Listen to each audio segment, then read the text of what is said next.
All right. So this is the second series of the On God. I have Andrew Luber with me. And so, Luber, I know we've been talking for a while.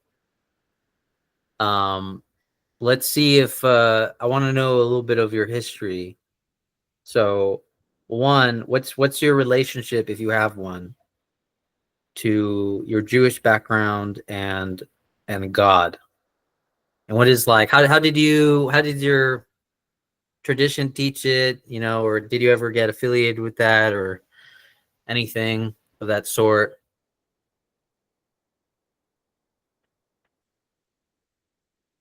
Javier, Yeah. hold on.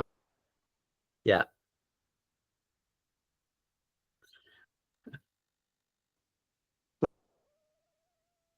Focus.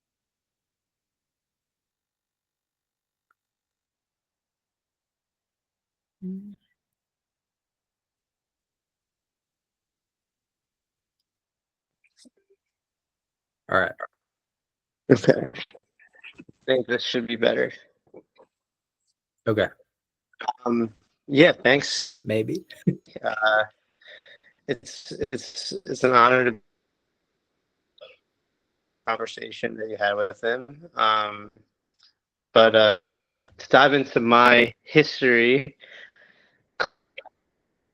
Eastern Jew, very much removed from the actual practice of Judaism. I didn't even get a bar mitzvah. I was too busy playing tennis about getting a bar mitzvah. I left Hebrew school when I was like 9, like 10, 9. Um, I, I mean, I just grew up more or less atheist, not even agnostic. I just thought it was a fairy tale to keep people in order, essentially, when I was younger. Yeah, it wasn't until I would say in my 20s that the the notion, not only just the concept of God, but God in a lived experience, like actually having a relation to God in experience, didn't really resonate with me until in my 20s. Um, but my parents were very much apathetic toward the entire conversation. My mom, in particular, was more. She would oscillate between being apathetic and not really having a strong care toward God, and then she would also like nowadays she's married to a Christian, and she like definitely believes in God now. But I think she gets influenced by what's around her. So I don't know how convicted she is in her beliefs, but yeah, I just never had a family with a strong belief system regarding religion. My grandfather on my mom's side um, studied religion and philosophy, and was a professor in religion and philosophy. So the last time I saw him, I was like, "What's up, Grandpa? Do you believe in God? Talk to me." And uh, he was very hesitant to give an actual answer. It was kind of, circling around having an answer. Um, but yeah, I mean, honestly, my readings with Lacan uh, kind of opened me up to the possibility of God, um, in a very unexpected way. But we can definitely get into that um, in the conversation. But yeah, I did learn that you were a Christian and Muslim. That was very interesting. That transition. Hmm. Yeah. I mean, yeah, Yeah. so I was Muslim for a bit. I do now, like I'm very much into like Jewish mysticism. Like I've read a lot of like why Jewish people say the name God, because I find that to be very interesting and it resonates with me personally, with at least my understanding of God at the moment.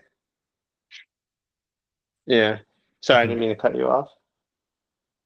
No, you're good. My You're good. You're connection is good. You're good. You're still cutting off in and out.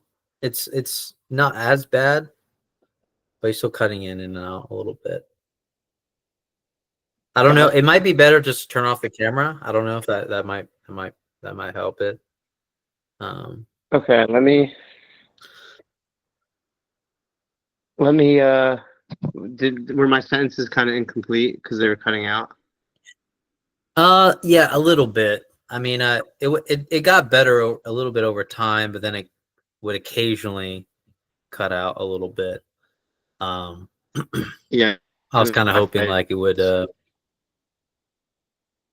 Yeah, I think if you keep the camera on, it'll probably. For some reason, I think your connection can only handle the no camera today. Maybe. Okay. Is that better? Yeah, because I can hear you. Okay. I don't think you're cutting out, so Okay. Cool. maybe. Um. Okay. Okay. Let me see. Is there anything you want me to All right. repeat that kind of got cut off? Um. I mean, I think some of your childhood got cut off, but I think what I gathered was just like you sort of were a little bit ambivalent about your Jewish heritage, and you also didn't have a bar mitzvah. Um, it seems like your mother wasn't that religious initially, but now she's like with a Christian person. Um, Yeah. and you're I still oh unsure.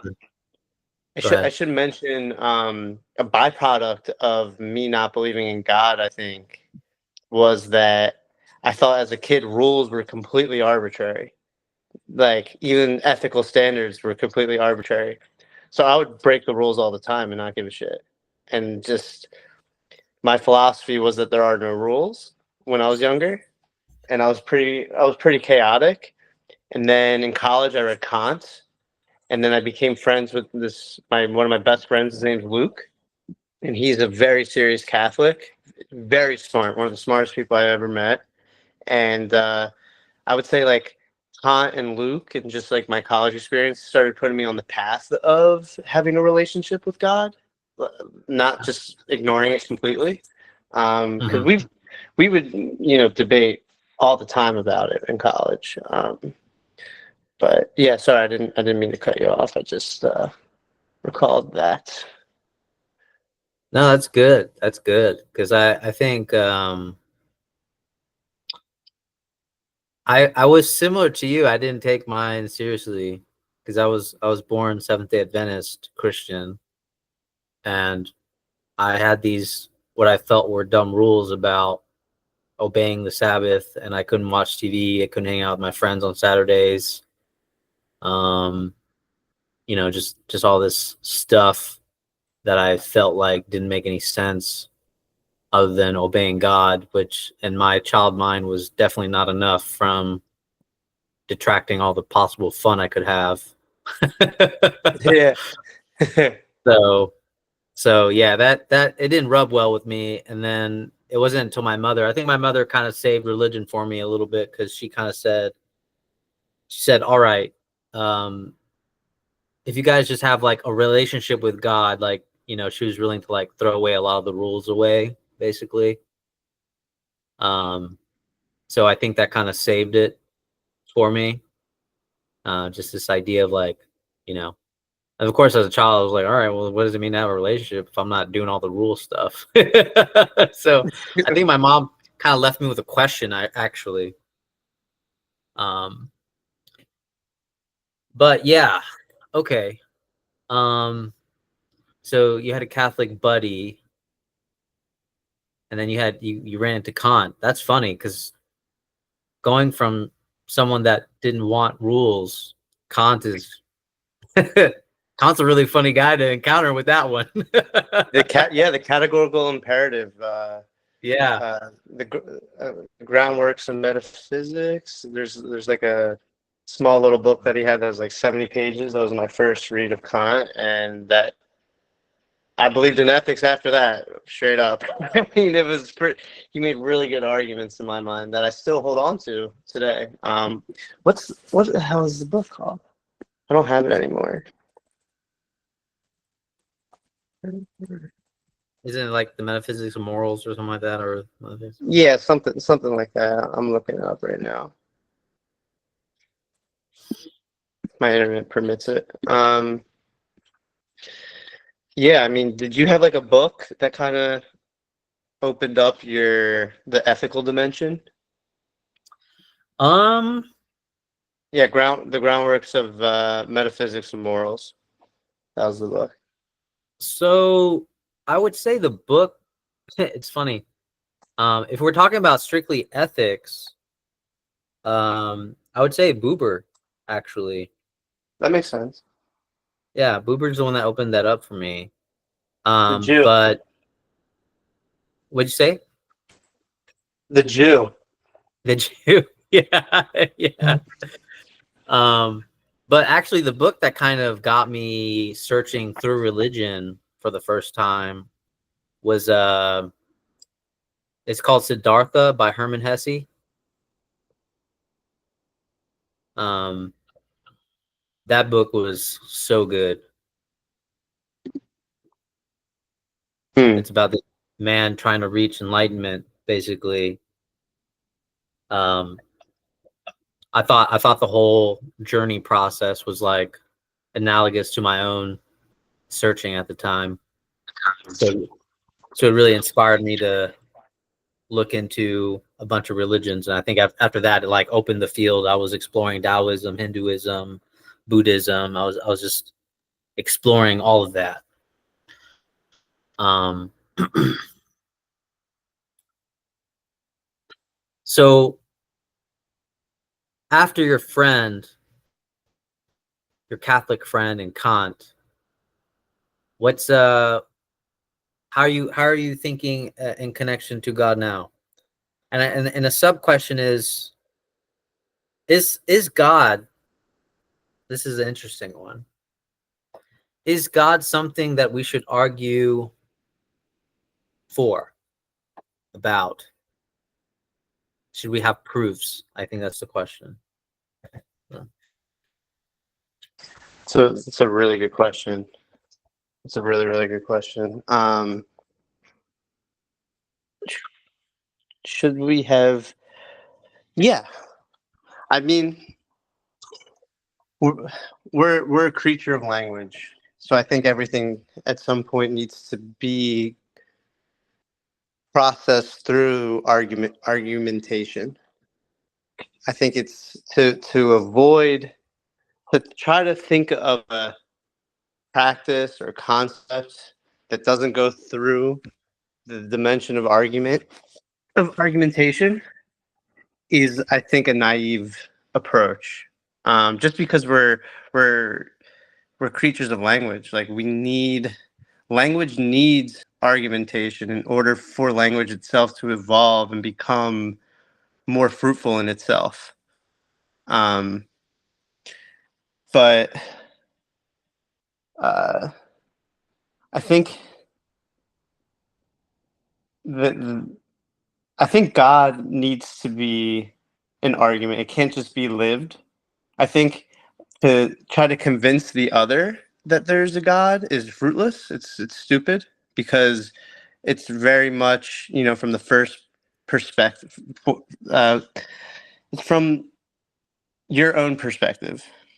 You can never convince someone that there's God. But I think what you could do is uh, have have a you can argue with someone that's God and make them think and make them get to the point where they realize or have some type of experience in their own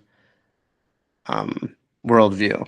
So I don't think argument's fruitless, but I don't think it's like a 1-for-1 where it's like, oh, you win an argument and now you believe in God. That's just not how it works. I Mhm. think you can find an argument enticing and then kind of digest and sit on that argument and then kind of discover your own conclusion through sitting on it. Um, hmm. But but where do I stand on God now? Definitely not where my friend stands on God.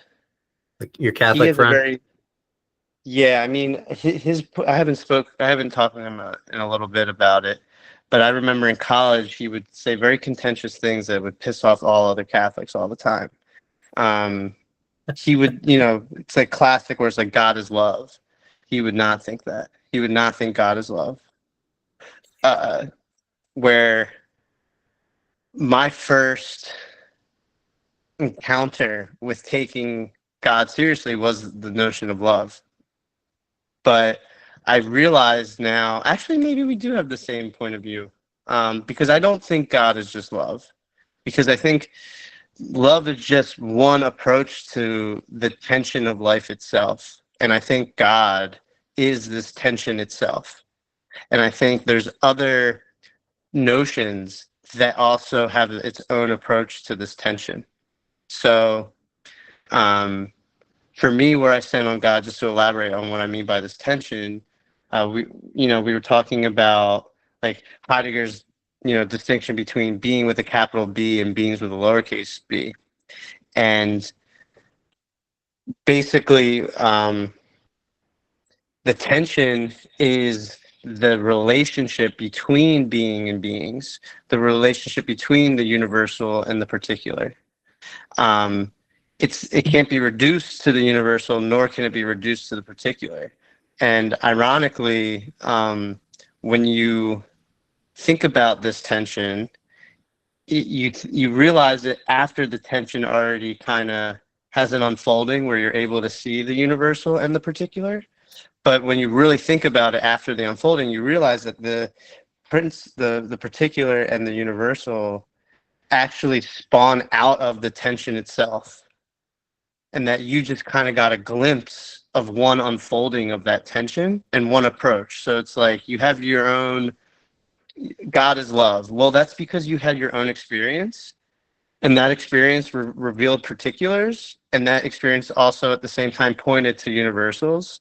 And that's why you're like, okay, yeah, that makes sense. God is love. But then when you think about the origin of that particular and that universal, you realize that there's this manifold of tension where it's not just like one particular tension or one type or kind of tension, but it's just tension itself. It's just, it's pure possibility of tension.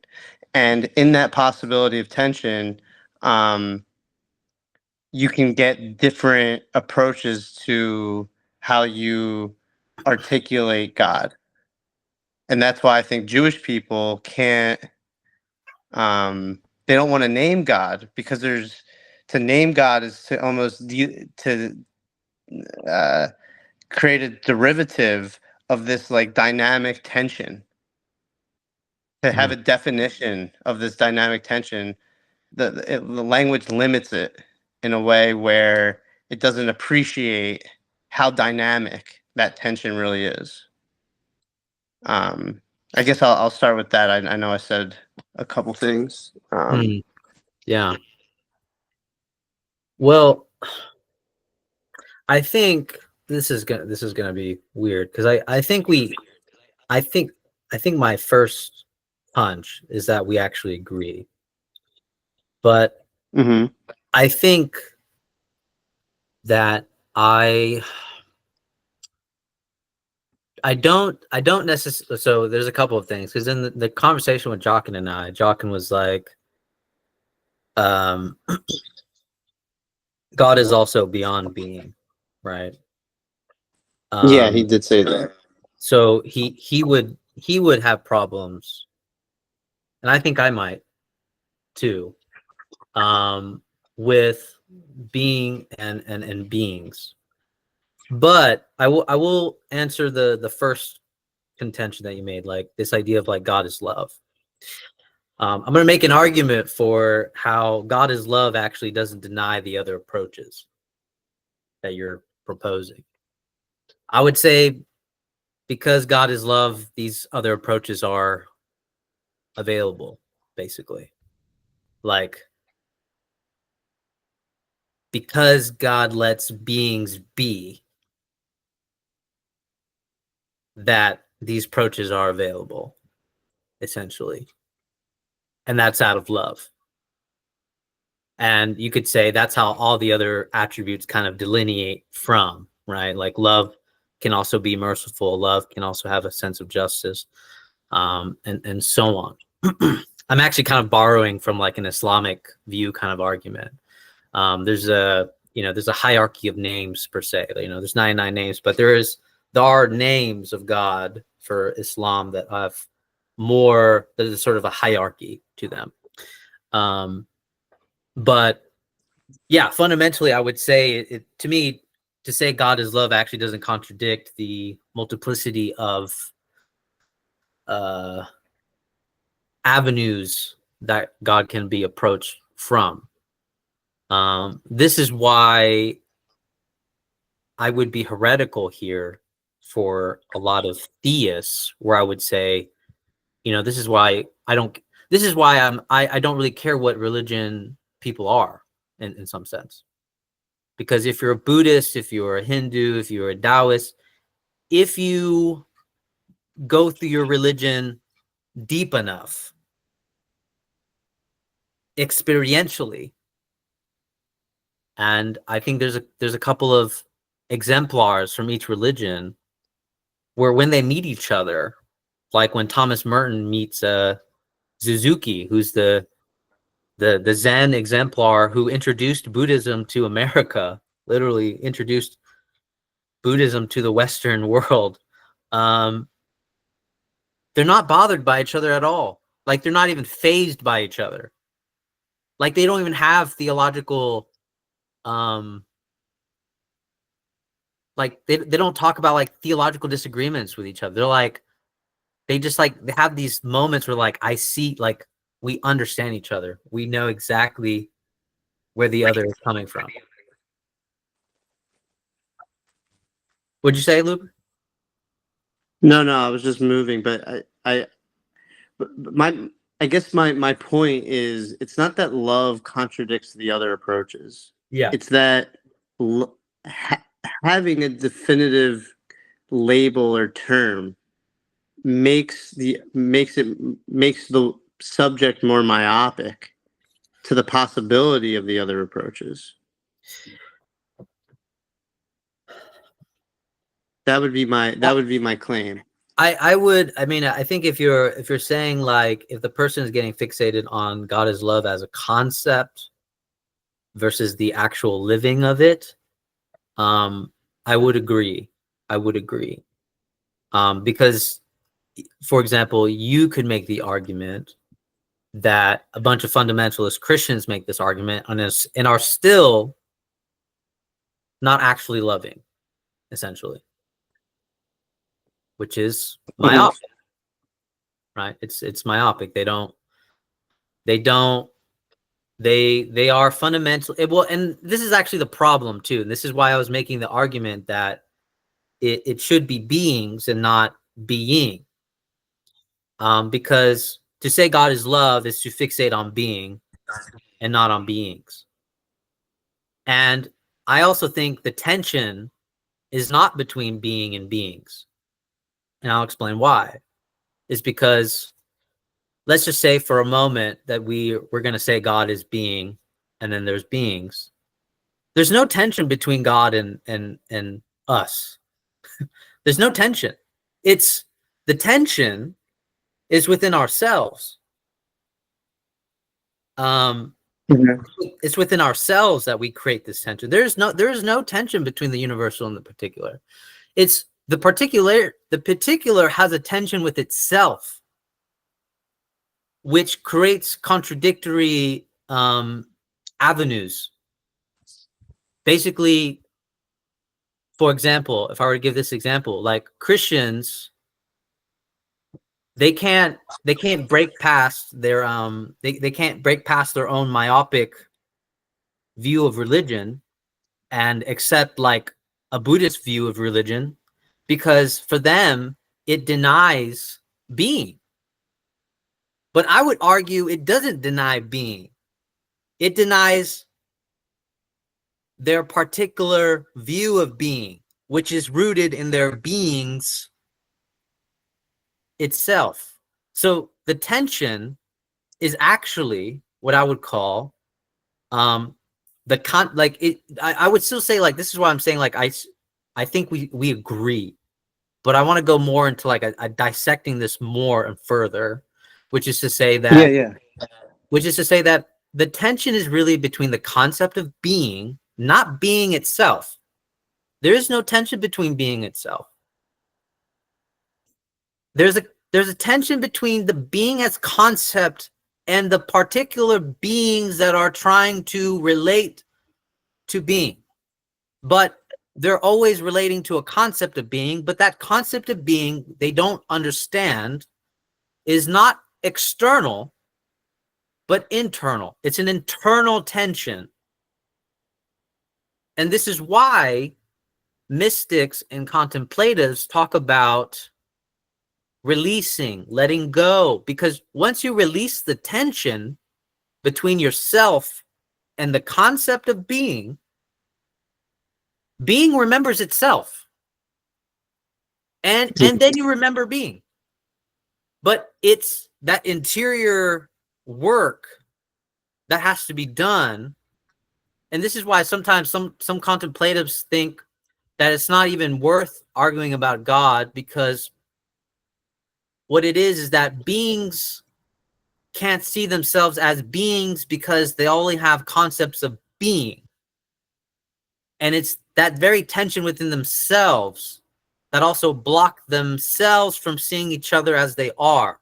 And it's kind of like this ironically, it's, you know, when Jesus says like through the Father you know me, I think that's like a perfect example of when you shift the focus on beings, being remembers itself. Like the beingness is already being done as long as you go through beings. But it's not as simple as going through beings, which I would agree with you, because most people don't understand what it means. And this is like where my influence of Buber comes in. And Heidegger um, touches on this too, right? Like, what does it mean to have an authenticity?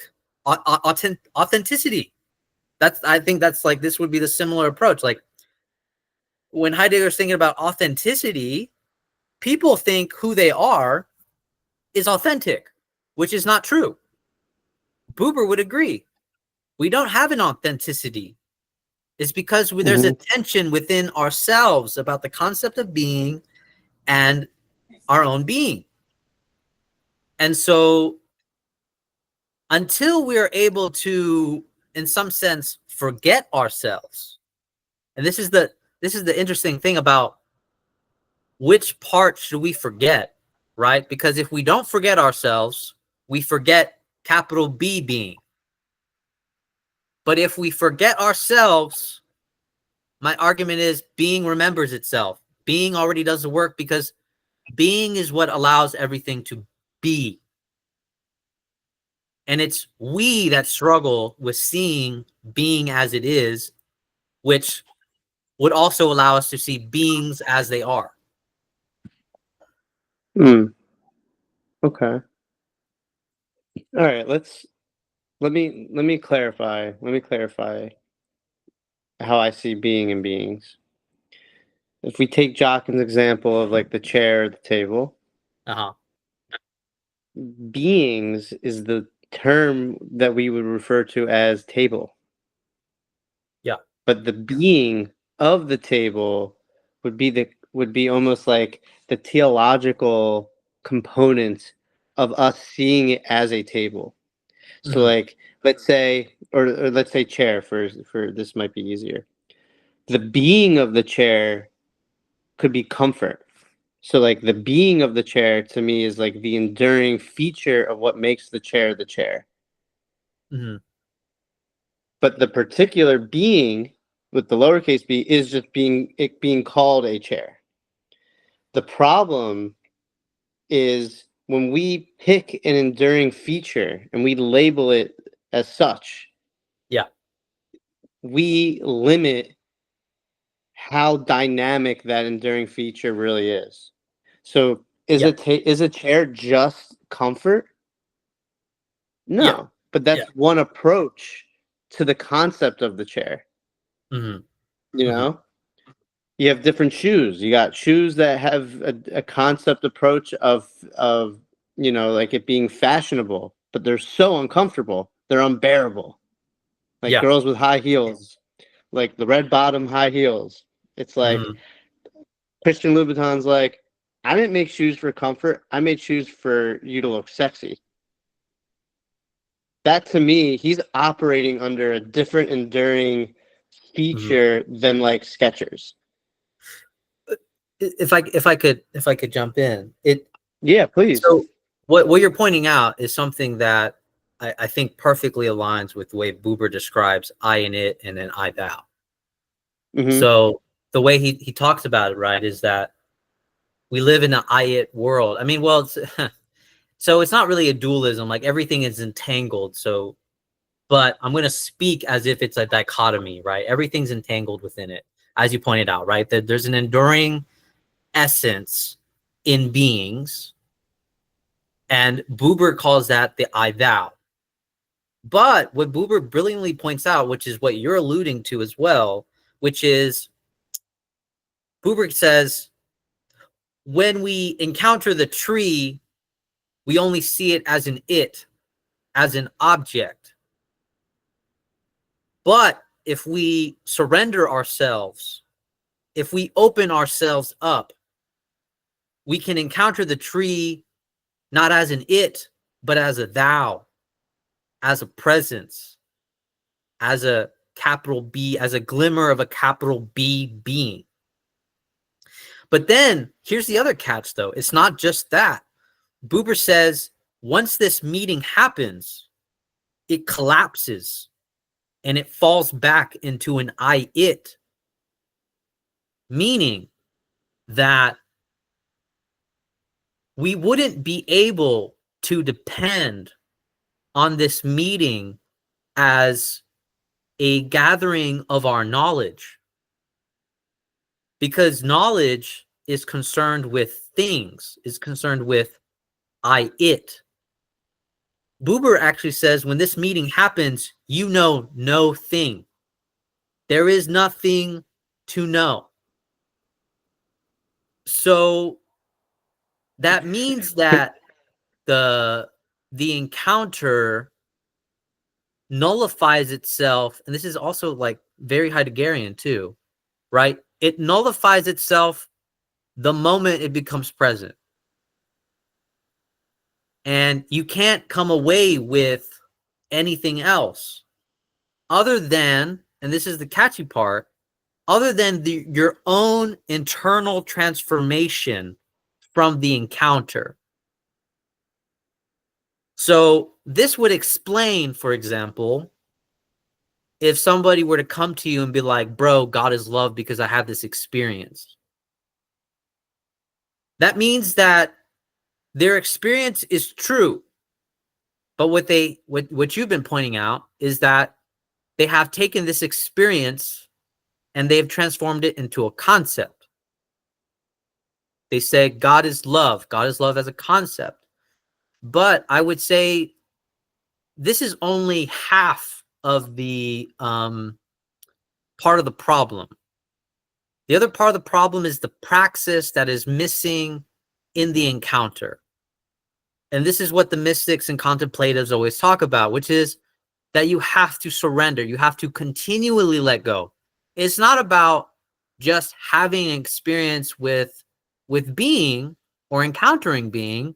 It's about also letting go of being, which means to say, when we say God is love, there's got to be a humility to it, meaning that I also don't know what love is. So when I say God is love, I also don't know what it is. And that undermines and that frees the concept of being. And ironically, I would say love in actuality is always this kind of kenotic letting go, releasement, and so on. But yeah, I'll leave it there. What's your thoughts? That was well said. So the problem here's my problem with when you get to that point where you're like, there is no thing. Like I'm in agreement that there is no is, but the the paradox here is that we are beings that are contingent on language. So to say that there is no is, we're still saying that there is no is, which which makes there be an is in the tension of us having to actually say it, which Well, is like what poesis is. I would say it's not that. Um, I'm not sure Buber is saying that there is no is. He would be saying that God is the isness. Is just I'm it's saying no. no is in terms of epistemology. Epistemologically speaking, Yeah, um, you, okay. you can't say is. But the problem is we have to deal with epistemology because we are creatures of language, and language, Uh-huh. its end goal is always to have a sense of knowing.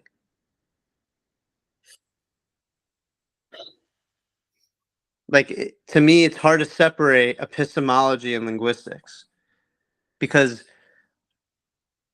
I mean you can use the middle space of like understanding, but even Mhm. understanding at a certain point aims to be like known, like certainty. You know, Mhm. like in a relationship, it's like, I love you. Well, you want to be pretty certain that your partner loves you. You don't want to be like, I think they love me. It's like, you know it. There has to be like a sense of knowing um, in relation because we're contingent on language, in my mind. So I think this is where the maybe the tension is because I mean most mystics and contemplatives know the insufficiency of language, and yet they must attempt to communicate what was experienced and so forth from their knowledge, but there is still a fundamental insufficiency in language. Yeah, Um, I agree. so I think I think for me that's the primary part. Is like even if we say that epistemology and language is still necessary, um, for me, I think I don't know. I don't know if this is like I don't know if this is for me. I don't know if it's as important for me. Only because for me it lies more in the praxis of the releasement than the developmental um, epistemology. Well, Only because mhm. you're always going to have a concept of being from which you must release from. If you always, so this is what I'm hearing. If you always have a concept of being that you must release from, Uh-huh. there's always variable. That's a form of epistemology. Yeah, but it would be a negative one. Okay, sure. I agree with you on that. The language evolves. Like I agree that language is lacking, but Mhm, it's there's a history of language, and in that history of language, you see that the lack has changed mhm, because there's this evolution. mhm, Because when thinking meets being, language mhm, emerges, mhm, and there's a history between that tension of thinking and being when mhm, thinking meets being. So like you can't you can't abandon language completely just because you in experience realize that it's not sufficient. at the time, but Mhm. it's necessary but not sufficient. So That's hmm I think like because I was listening to this talk by Thomas Merton where it's like to me the and this can go into the discrepancy between the artist and the mystic actually. hmm Because if you're thinking about the tension between thinking and being, you're not forgetting yourself. This is what my mystical argument would be is that you're running across an inability to forget yourself. Because, for example, if you're saying, and this is the whole problem with going through like the mystical or contemplative process, is if you start praying, you start wondering, how am I doing when I'm praying? How am I praying in relation to God? Am I doing good enough? Am I doing well enough? Oh, I was so distracted today. I did horrible. I wasn't doing well. See, the tension that is being created is by the supra awareness of your own being, of saying, how am I doing in my prayer today? Which means that you're thinking. You're thinking rather than letting, for example, like Buddhism would say, like rather than detaching the thoughts that arise. So what I'm saying is like the tension that is there is built up because there's already an attachment to thinking in relation to being versus a detached orientation from thinking and being. Okay, let me. So, like, what is thinking? Because I definitely am very Heideggerian when it comes to what I think thinking is. Because thinking is deconstructing a thought. Mhm, That's what thinking is. Thinking is having a notion and mhm, unraveling it, which entails forgetting what that initial notion was. mhm, Because the thing that Heidegger plays with in all of his concepts is that mhm, there is this tension of basically an event and then forgetting the event and trying to remember and congeal what that event is. If you want to call that event thinking, or if you mhm, want to call that event, being in the world, it's mhm, this constant um releasement, like it's like a breakage and then a coming together. And that his fear is that we are going to forget that we're going to forget how to forget in order to remember, which will create a devastating effect that could wipe out the human being itself. Because the human being for Heidegger is literally the tension point itself. It's like I was talking to Daniel the other day. It's like mhm, to really embrace this tension. You have environmentalists that are like, okay, you take a stroll in the woods. Well, I don't want to harm anything in the woods. mhm, That's not tension oriented. Tension oriented is how do I walk around in the woods, break shit just enough to keep the woods alive? How do I take trees? How do I break trees down and still keep the woods intact? That's what keeping the tension is alive. So like what that would mean is you have a certain notion of what the woods is and what keeps the woods alive, and then you have like a trial and error essentially. mhm. Yeah, That trial and error breaks down that notion of what it means to be a woods. yeah, so this is what's interesting because like I think this is why there's a disagreement between Buber and Heidegger because Buber attacked Heidegger for being abstract, actually. Being too abstract. Hmm. But I will say that because here's what's funny about Heidegger. I think Heidegger cares too much, which He is does. the I agree. irony that he That runs. is the irony. That is the irony that he runs into.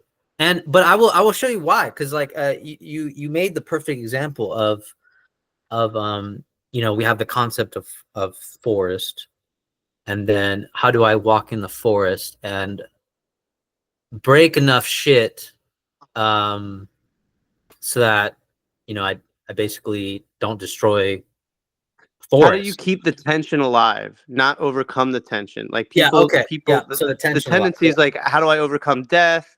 How do I, Yeah. how do I not touch Mhm. the forest at all or the coral reefs at all? That's not the point, because you So do that, ironically, you're going to actually, there's a part of the human race that will actually destroy it, because the medium of the human race doesn't actually keep the tension alive, yeah, if that makes so sense. here's what's interesting, because in some sense Buber's response would be, you're not supposed to think about um, how much shit can I destroy without, destroying the whole thing, or keeping the tension, as you say, Hmm. because it's because of the awareness itself. Like basically, the problem that I have, or the problem that I see with the tension argument, is that if we admit there's a tension, I think my emphasis might be this, to show our sides a little bit more clearly. I agree there's a tension. I disagree that one should be aware of it. My argument is that once you release yourself from the attachment to the tension itself will let be. It's because, see, the contemplative, and maybe this is the Christian point of view, right? Maybe this is the Christian point of view. The Christian point of view says, I cannot do anything. I myself cannot do anything because of my own wretchedness, emptiness, fallibility, my lack. It is only when I completely empty myself and become a mirror that, in your words, the forest can be let be. Mm. It's only when I do that. But if we fixate, and this is usually this is like when you read stages about the spiritual path for mystics, they fucking emphasize this like all the time, which is, we don't know. Like I think humility is the biggest thing. So it means that even if our attention should be on the tension, I don't even know what to break. In response to your example, I don't even know what to break to keep the tension. I don't know. I have I'm no idea. I think we're saying the same thing. I really Okay. do. Okay.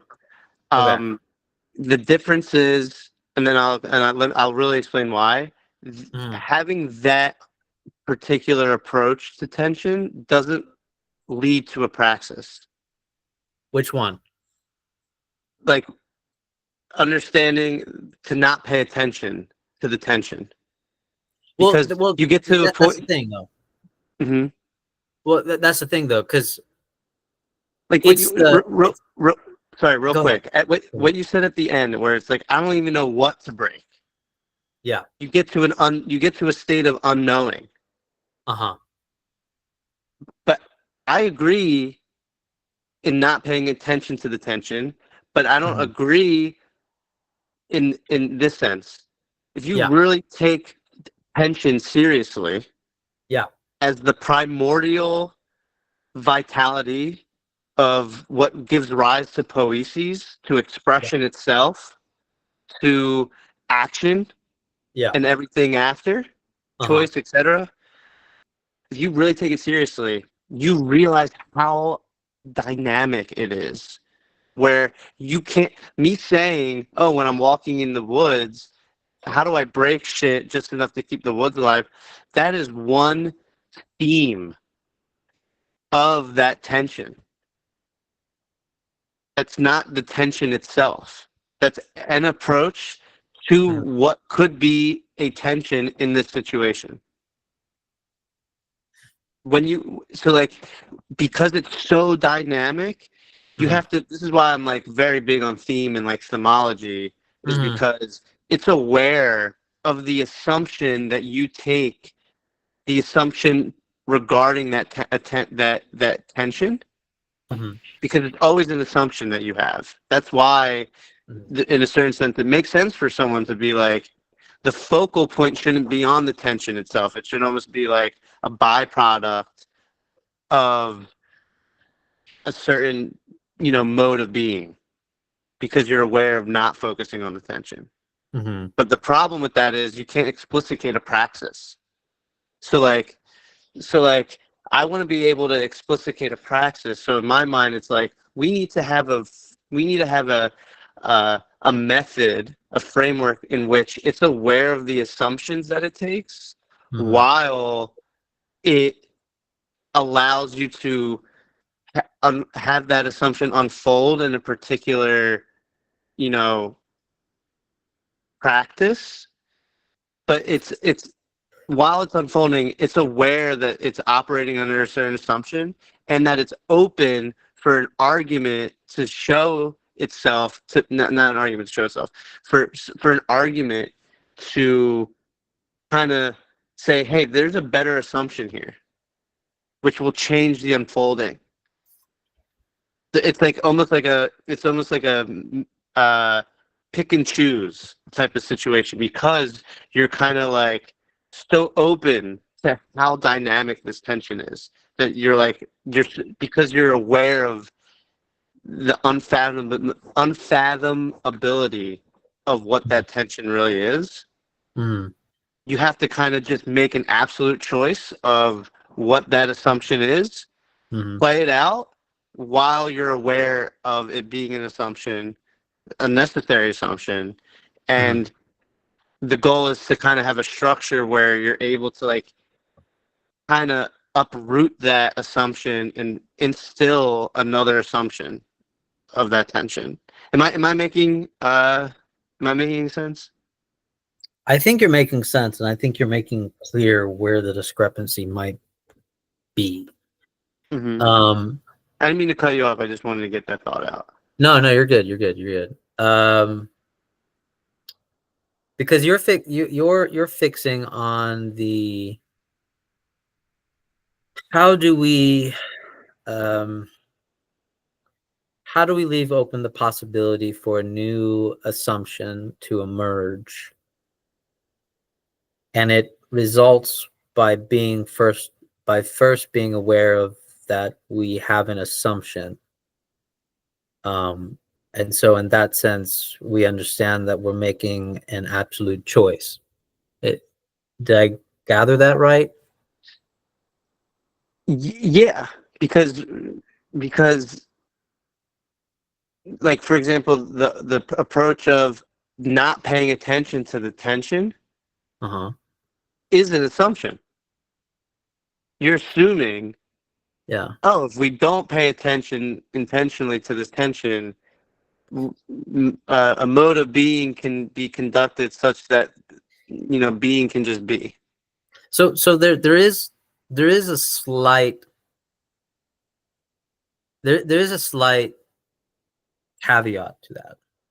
What does that mean? It means like when you're talking about assumptions and presuppositions and being aware of it, the contemplative would still have a problem with this. Your rebuttal is correct so long as one is aware of oneself. Meaning that if I'm aware that I am letting beings be, I'm not letting beings be. That's actually your rebuttal. Um, the contemplative rebuttal is you have completely forgotten yourself, that to the point you're not even being aware of you making assumptions or not assumptions. Because in some sense, and this is the theological acting out, God is acting through you. This is the part. This is the kenotic, I am a vessel for God as such. God acts through me. If, and here's the big conditional, if I empty myself to the fullest. And this is why, and I think that for me, the tension between you and I is actually more perhaps virtue and intellect, perhaps, because I'm emphasizing that the praxis of a kenotic emptying out of yourself, so that way humility can emerge.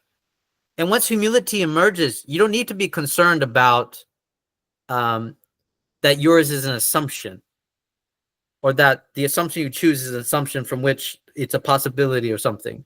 It's an abiding humility. You know that it is never, you know this lack, you're abiding in this lack. And once you abide in this lack, then the action itself can emerge, because you're like, and this is like a lot of mystical text, right? Once you can empty yourself as a mirror, as a pure mirror, then God acts through you. You are, as Eckhart says, the eye through which I see God is the same eye through which he sees me, right? It's a mirror. So like the Mm-hmm. concern over the particular assumptions and whether they're being denied a certain possibility is, in my opinion, definitely in the realm of the intellect, but it's also in the realm of the awareness of oneself. Now, Totally. but to caveat, this doesn't mean that this kenotic praxis that I'm talking about is anti-intellectual. I would just say that it's, Right. I'm just saying that it needs to be, that's what needs to be first. Like the kinetic praxis needs to be first, and then we can be as intellectual as we want to be, because we've already established what you're trying to establish in this point, which is whatever we do, whatever we come up with is never going to be enough. It's never going to be what it is. But if we are as empty as possible, it is possible through grace, through mercy, whatever we want to call it, to make a real action that is pure being. And it Mm. doesn't have to be a specific assumption or a particular. Okay. Okay. So a couple things. I guess you're realizing that your position isn't anti-intellectual, that you do see that there is an intellect in, you know, Mhm. the way you're going about this. Because Yeah. for me, how I see it is I feel like I'm on the liminal edge of intellect and virtue. And like when Mm-hmm. you say there's a certain emptying out, there's a certain humility. Yeah. There's a certain humility and emptying out for what for now. It's a certain Mm-hmm. there's a nowness. It's like Yes. I am humility. I have a certain humility for the context in which I'm embedded in right now. Yes. And like Yes. Perfectly. when Yes. you when you dissect that from a language standpoint, you would call that an assumption when you dissect that. Yes. But in the experience of it, Mm-hmm. you would just call it gratitude or humility or one of those type of terms. So the problem is where it's in the experience. I agree with you, but Mm-hmm. in when you are having a dialogos about it, Yeah. Yeah. how do you actually have a dialogos about it? Well, the Because thing, praxis, real quick, yeah. praxis to me comes out in dialogos, in a conversation. Like Mhm. the shamanic priest has its followers because there's a certain back and forth that they abide by. You can't actually live their perspectile knowing. You can't you can't be in their shoes to Uh-huh. learn how to be a mystic. You learn to be a mystic through the conversations and undertaking um a certain reflection with the mystic. And it sets you up, it ammos you, it gives you the ammunition for when you are undertaking an experience of your own for Mhm. you to become a mystic. So Is that fair to say? I don't know. I mean, because I think with dialogos, there's a lot of unnecessary talking, and the mystics point that out. I feel I feel that. My friends would definitely agree with that. There's a lot of superfluous activity in dialogos.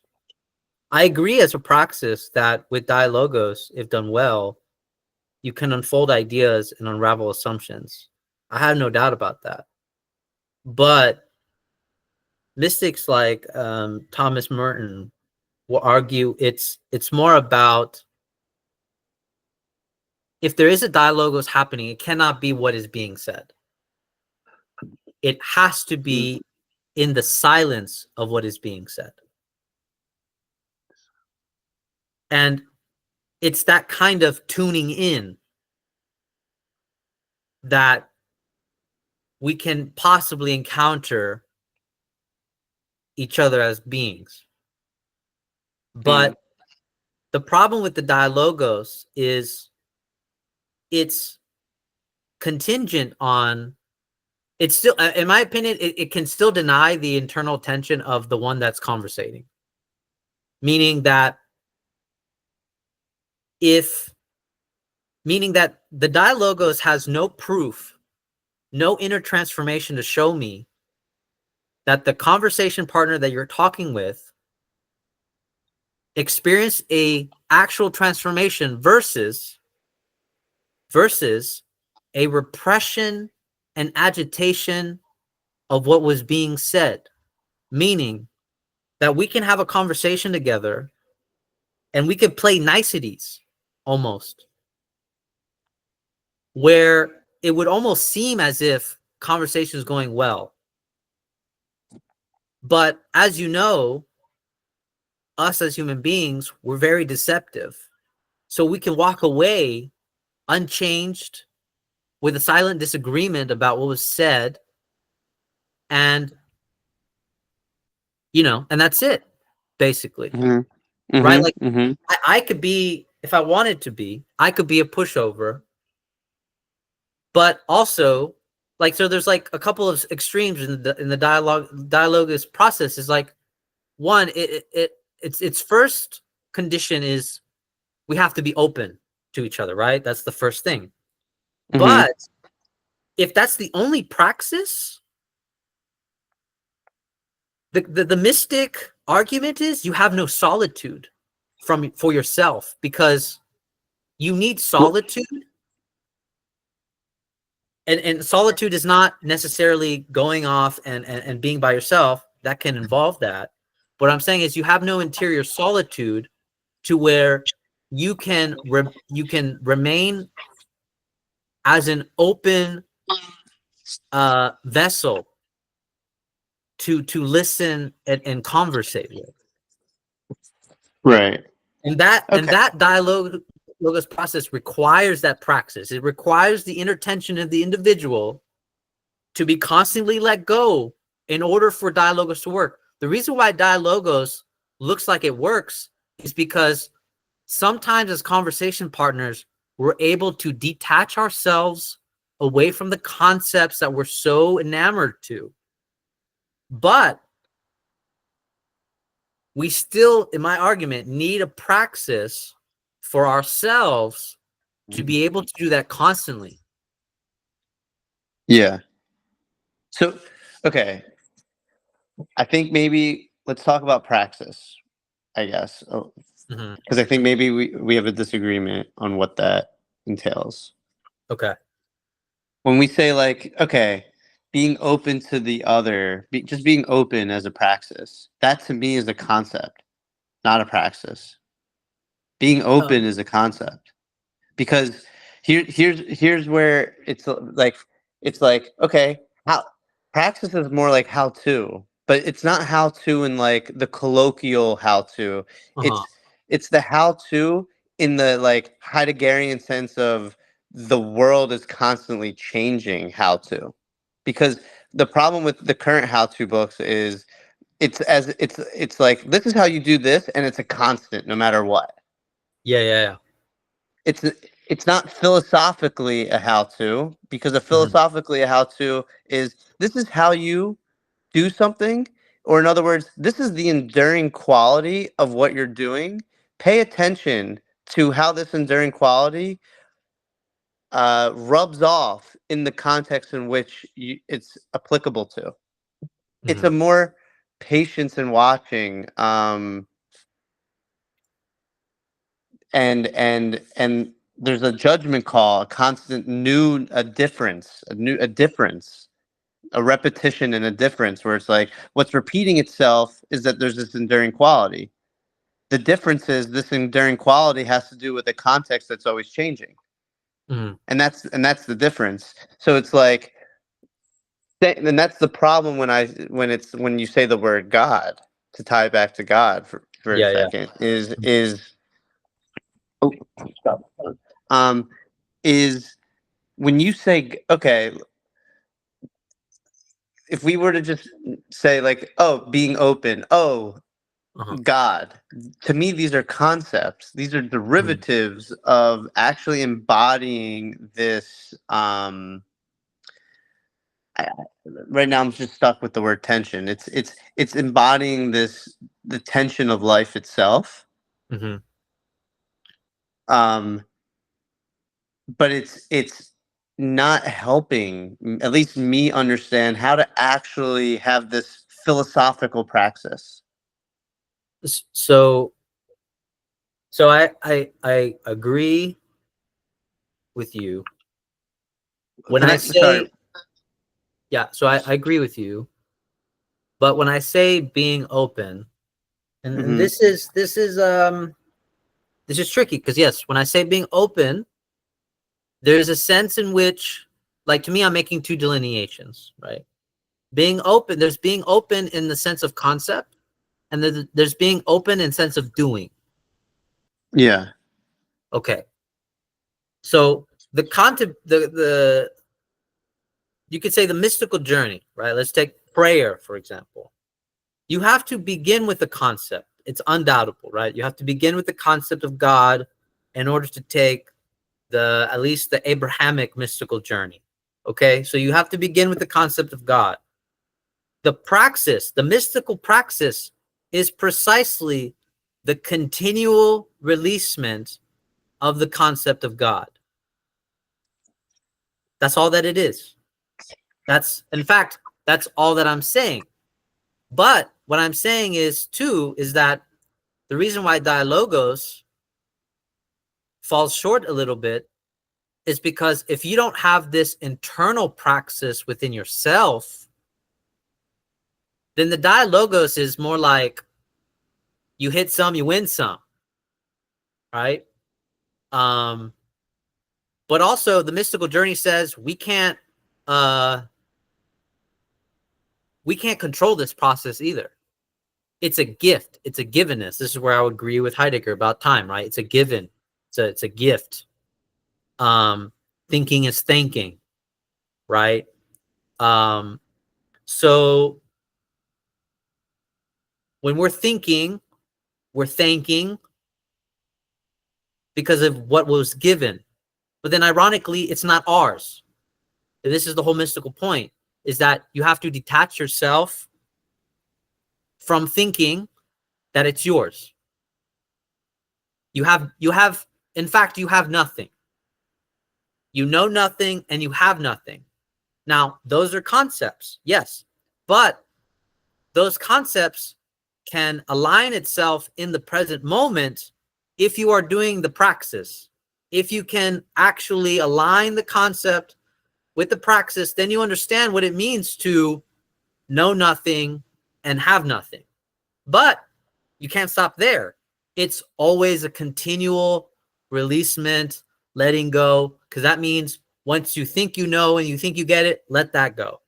Let that go and let that go again. So that's what I mean with How do you that. educate? How do you educate? Say that again. That's so my focus of contention here is I agree with Yeah, everything you're saying. It's yeah, that yeah. this letting go, basically the forgetting and the recalling aspect, Uh-huh. letting go. How do you educate on that? I mean, spiritual directors. I mean, this is what like religions have answered this though. Like this is my thing though. Like, so in like Catholicism and like other forms of religion, right? And there's a bunch of critique to be said about it, but fundamentally you would be under guidance from someone, because you can't do it yourself because you're always falling into egoic traps. So like with Zen Buddhism, you always have like a master. It's almost very close to psychoanalysis, where Yeah. you need the psychoanalyst to essentially be the master that the student projects on, so that way you can show them and prevent them from their own egoic traps.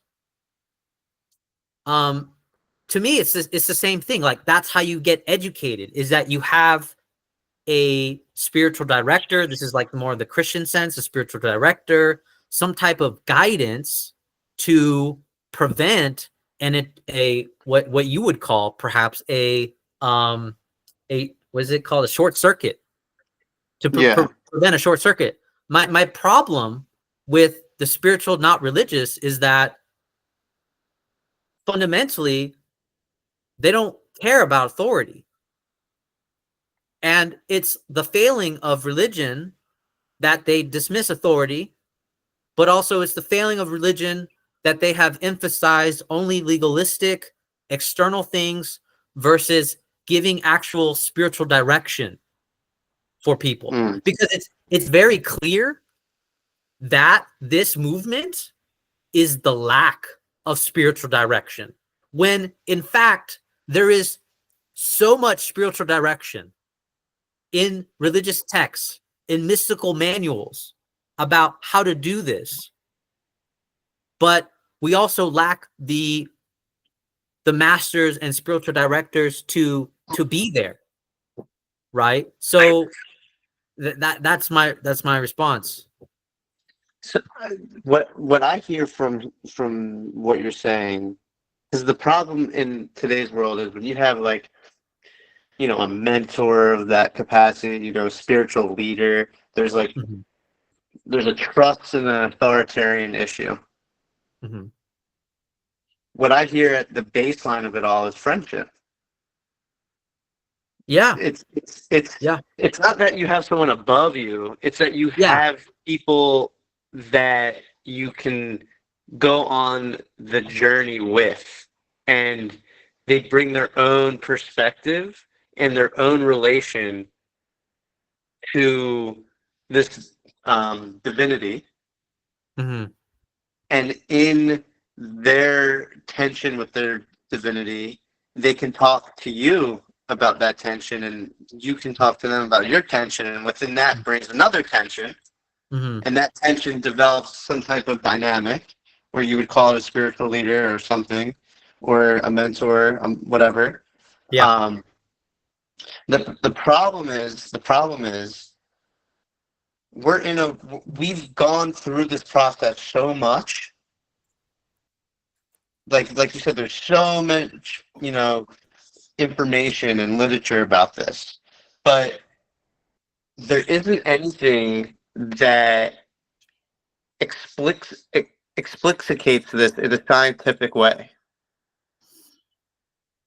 Because to me, you can have this is where the science of beauty comes in. Because to have a science of beauty, I think you Mhm. need to have this like psychoanalytic, like in my book, I literally argue that you can't write, like my first book that I wrote, The Revisiting Mhm. Theme, you can't write by yourself, technically. If you really Mhm. think about when you are writing by yourself, it's really not just you writing by yourself. You're bringing in the tensions of you have explicit tensions from other, relations. Mhm. Like, it's basically taking that seriously and how do I actually have relationships in order to have a certain praxis in an explicit way? Because to me, it's inadvertently the case that you have a spiritual leader. It's not like intentional where it's like, look, it says you need to have a friend in order to do this and this and that for this and this and this reason and da, da, da, da, da. Maybe there is and I just don't know about it. But like Mhm. to me it's like you go to a monk, you go to a spiritual leader because it's like you have a certain desire and you don't Yeah. know how to achieve that desire. So you go to somebody that you think has achieved that desire, Mhm. which is like a different position than you from the onset recognizing um that like you just need another to go on the journey with, not to like kind of give you your ultimate desire, because I think a lot of people go to these places with some fantasy in mind. Yeah. um Mhm. like like uh, like to me to me, like to me there's this we're at a point where we can, I think, intentionally go about this and not treat it apathetically or like inadvertently this is the case, because I think this is why like the liminal web emerged, Mhm. because it's like the pot has hit its temperature. All Mhm. this information is now out on the internet and accessible, and there's Mhm. all these and similar things, and Mhm. it's just the case that people are coming together by like the force of the tension of life itself, if that makes sense. So There's something pulling people together, and like so we can, I think, tap into that intentionally. And like to me, all that is, it's not, oh, God per se, or know the concept of the placeholder of whatever God is, or whatever what you want to call it. yeah. It's being more harmonious. Mhm. It's there's just it's just uh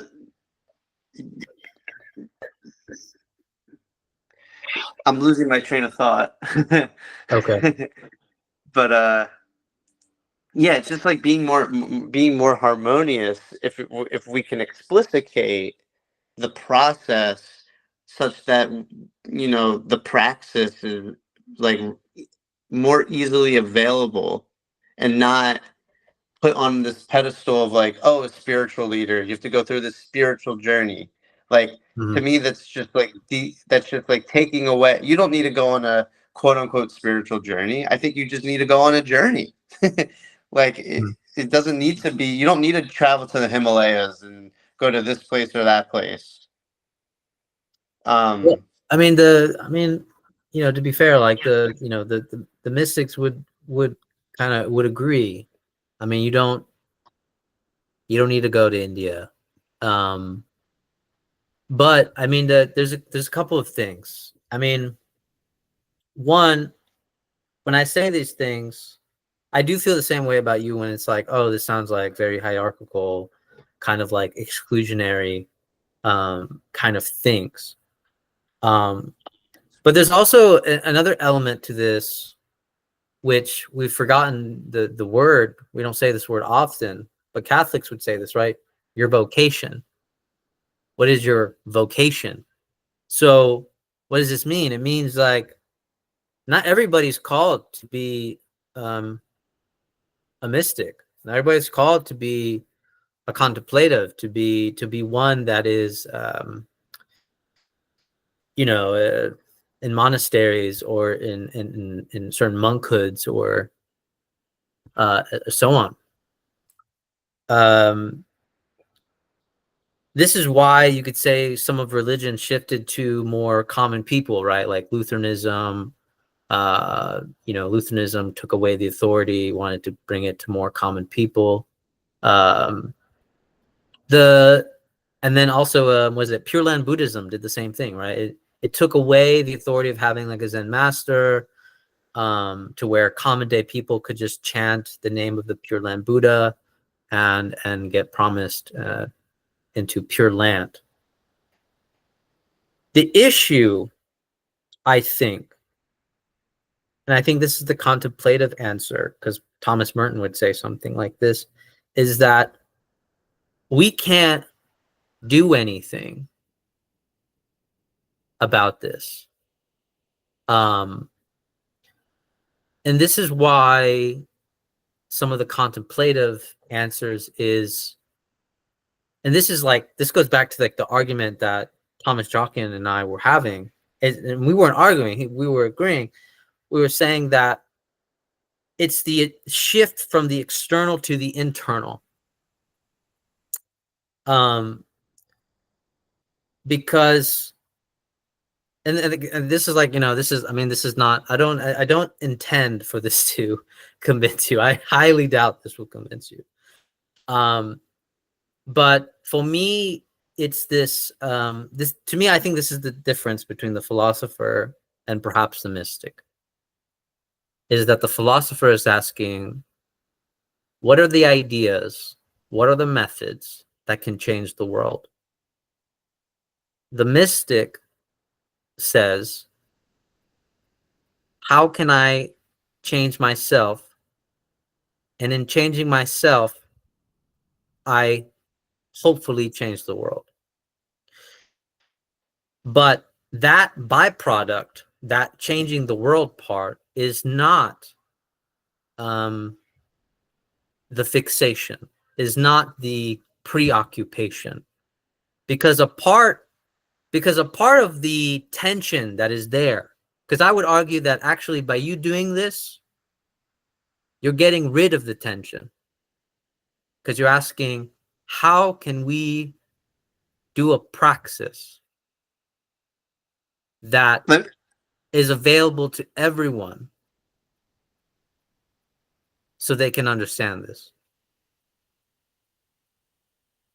I really like what you're saying.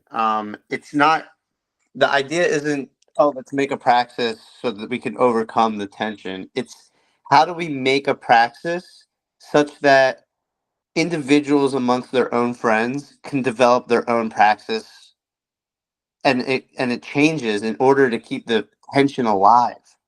Because to me, what a praxis does, like a true praxis, maintains, not even maintains, it builds attention. And Yeah. and to build attention doesn't mean that you're operating under one praxis. This is where it's like gets really confusing, because the idea of teaching a praxis is teaching the framework of how to give rise to a praxis. But you're also saying that there's a meta praxis by you pointing this out.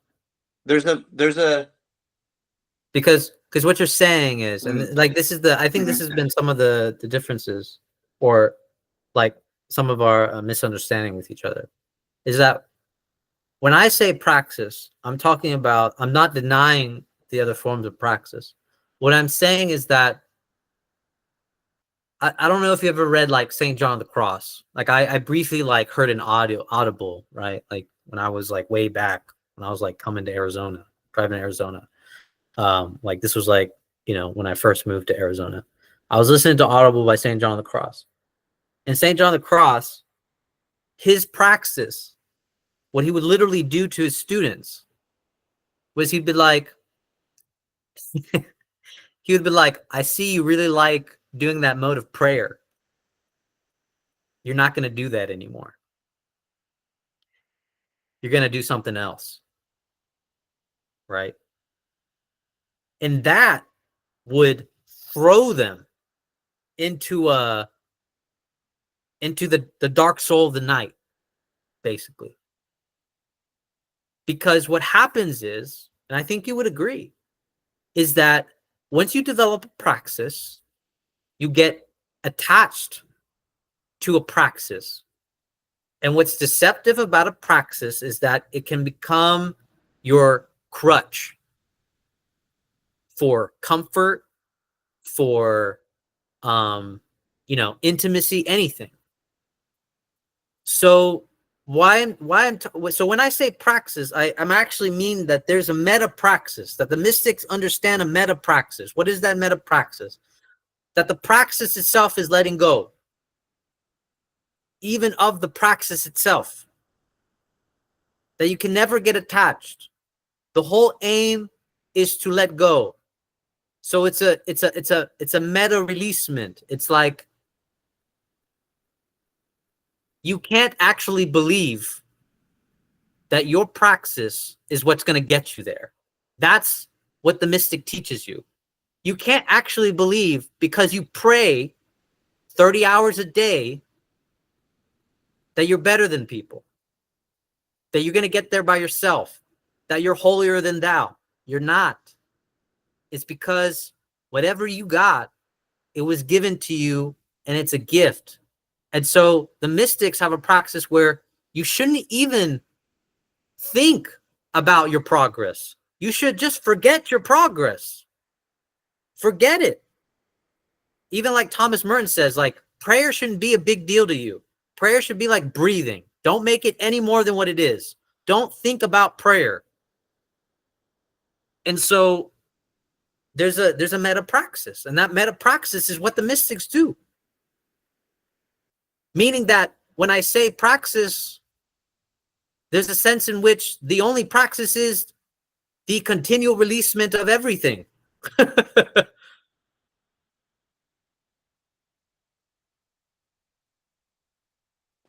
I didn't realize I was on mute. No, that's really good.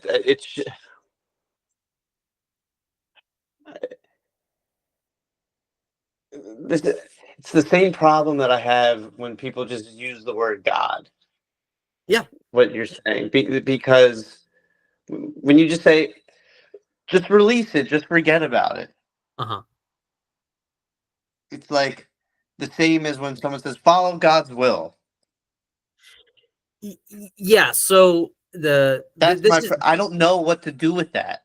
so this is the thing, right? Like, as I'm speaking to you, I am speaking concepts, but what I'm trying to express is the actual enactment of the praxis. This is what's hard. It's like there, it's funny because like when you do the mystic's point of view, like there is no follow God's will. It's letting be. God's will is already there. And that's what I think the mystic would already say. Like, God's will is already there. It's just that you are still thinking I.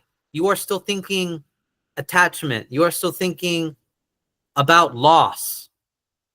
Basically, you care too much about the world and yourself to actually encounter what we would call God's will. But the problem is, as you rightly say, people say follow God's will. We shouldn't assume we know what God's will is. God's will is that silence. This is why I didn't want to fixate on language, because even though you can say silence is a form of language, that's the only one that I would accept. It's that whatever God's will is, it's the silence, not what I am actually saying. And this is why I was telling you before, like, it can't be what I'm saying. Whatever I'm saying, it's not. That's what you're actually latching onto, and that is, I fully agree. But what I'm also trying to say is that there is a sense in which it is what I am saying. but it cannot be exactly what it is, because only when I'm speaking concepts. So it has to be in the silence between the concept of the language that I'm talking to you with and what I am trying to express. So okay, this is good. I think I have and this is what, hey, I'm down to be wrong. So down to be wrong. I think there's a way in which language can be conducted where it's not talking concepts, that it actually is talking in a way that throws you into action. And that the only way to do that is to be meta aware and meta transparent and vulnerable. The key two things is vulnerability and transparency. To be vulnerable and open and transparent about the assumptions that your concepts that you're spouting out are Mhm. operating under, and how what you are saying relates to that assumption, Mhm. and and on top of that, how that dynamic even came about in the first place, such that you are able to give rise to a possible new dynamic. So I agree. I agree, except, and this is again, this is just me emphasizing that you have to still forget yourself.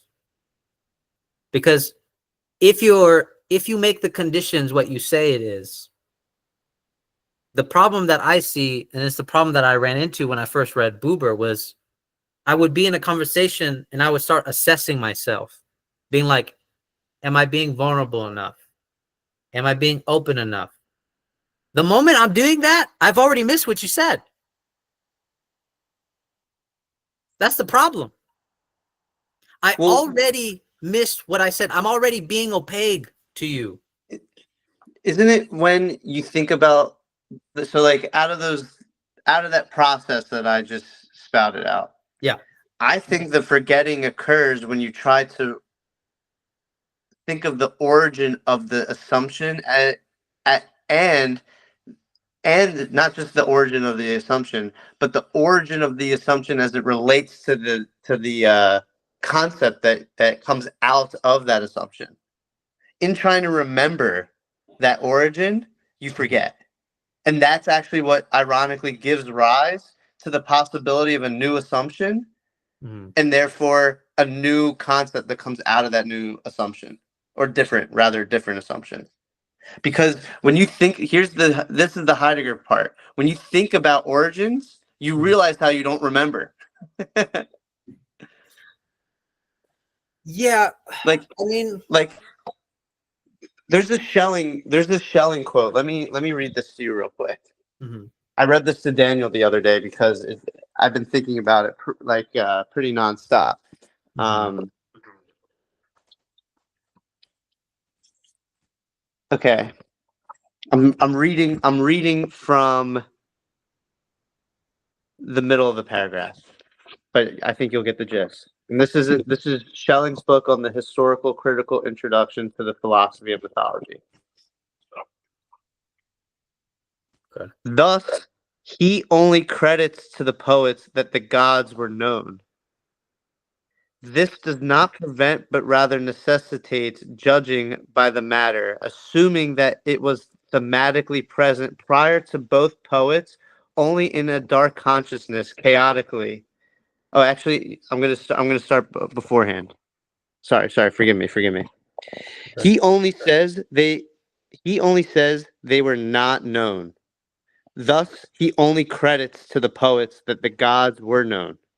This does not prevent, but rather necessitates judging by the matter, assuming that it was thematically present prior to both poets, only in a dark consciousness, chaotically, like in Hesiod, Hesiod. I'm not pronouncing that correctly.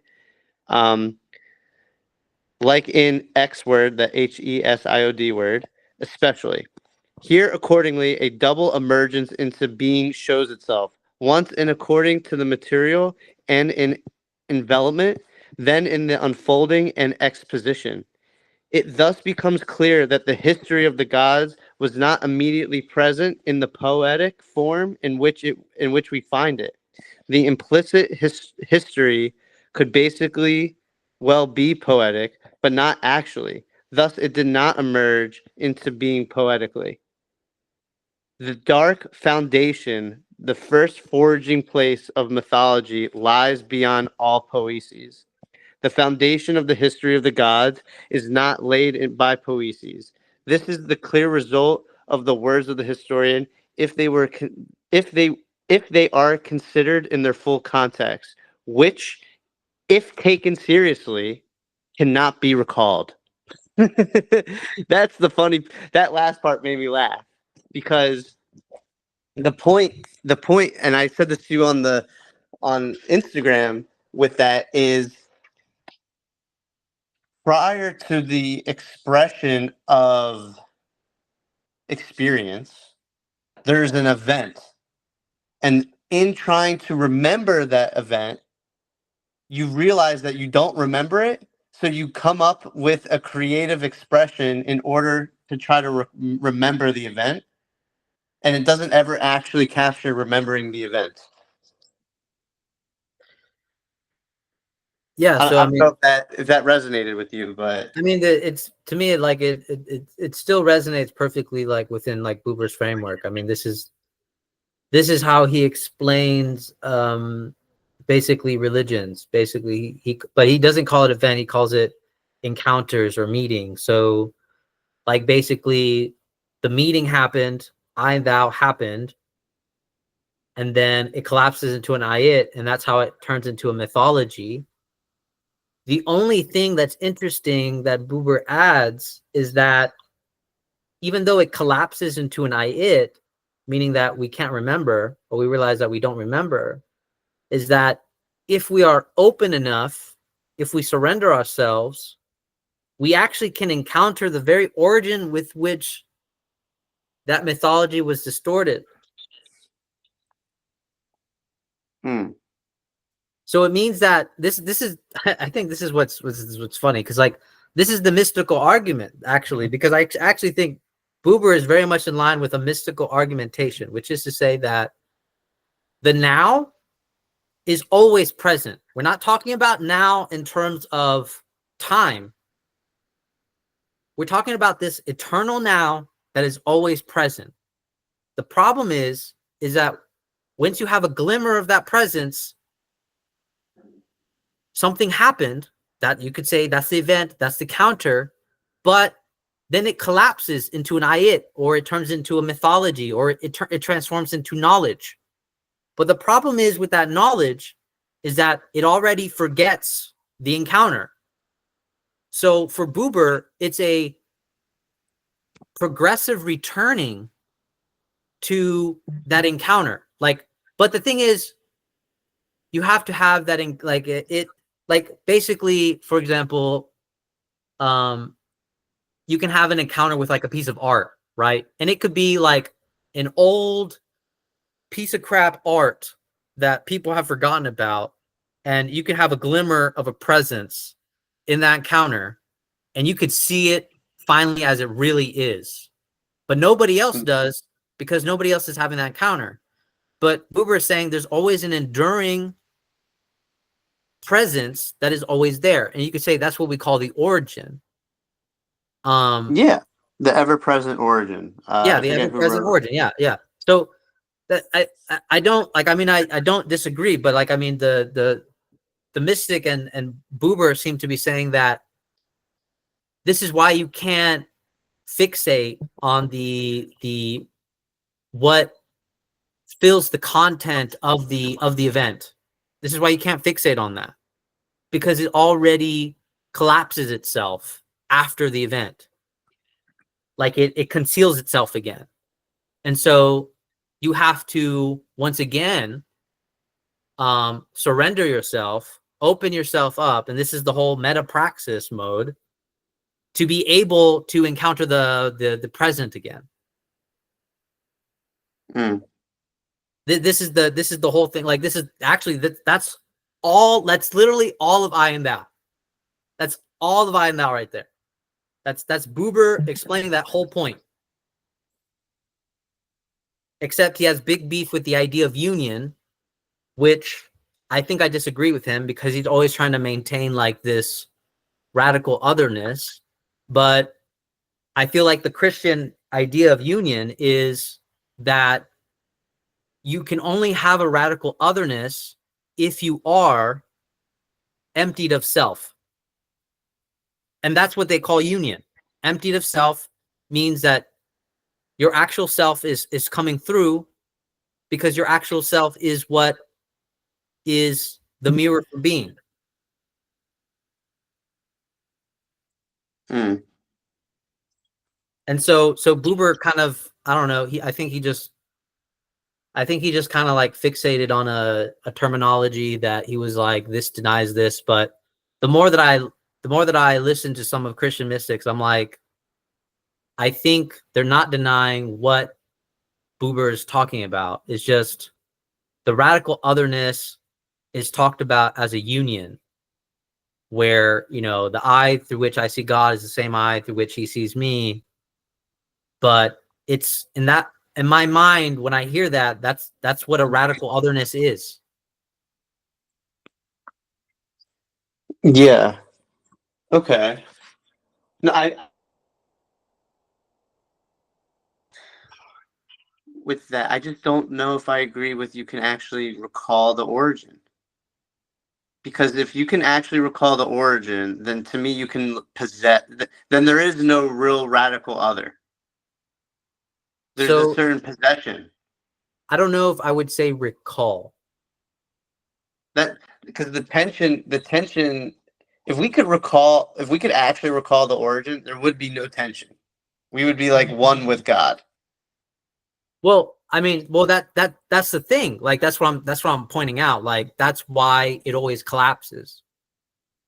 That's why it's a perpetual praxis, because you can't maintain the connection.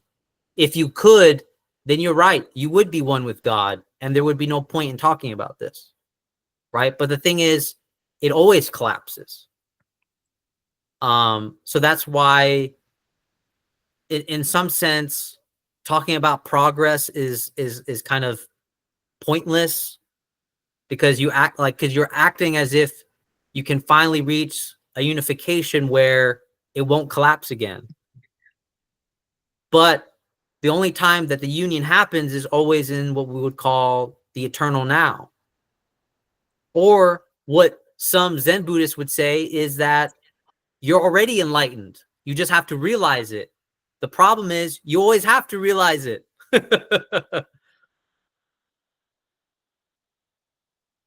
Yeah.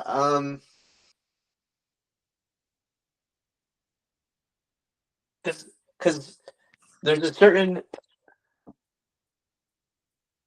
This is where I feel like epistemology goes out the window, and it's just understanding. You can have an understanding of the origin through the tension of recollection and forgetting.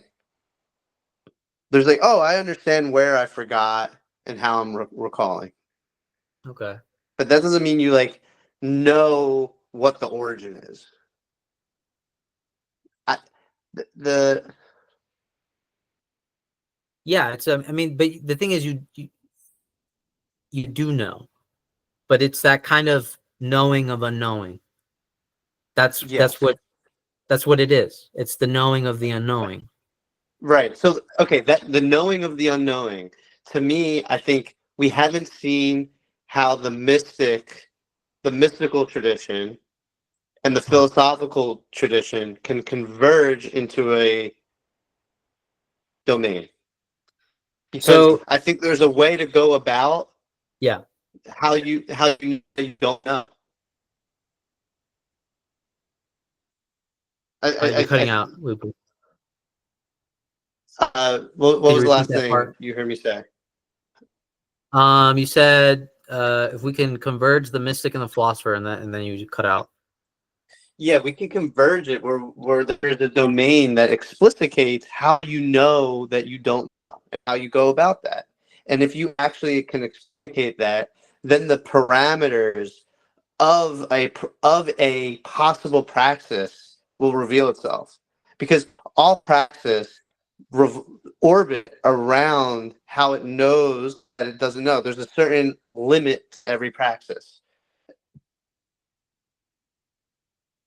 So the problem with your convergence is that you have to debate which conditions you're going to converge this on.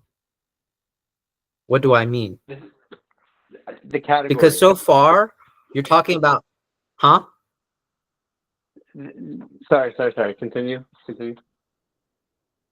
Because so far you're thinking of convergence, I would say philosophically, which is on the set conditions of the way the philosopher thinks, meaning that you're still leaving a gap. And fundamentally, I don't really know. I'm really skeptical about whether we can actually close the gap between the philosopher and the mystic, because it demands one of two things.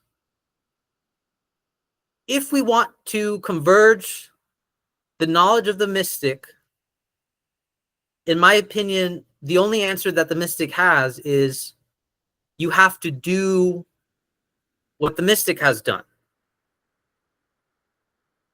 Because I feel like a lot of the discrepancy between philosophers and mystics is that mystics are a little bit lazy with their language, because fundamentally most of them are not philosophers. So they can be overcorrected, they can be undermined by philosophers, because philosophers are very adamant about the way we talk about concepts.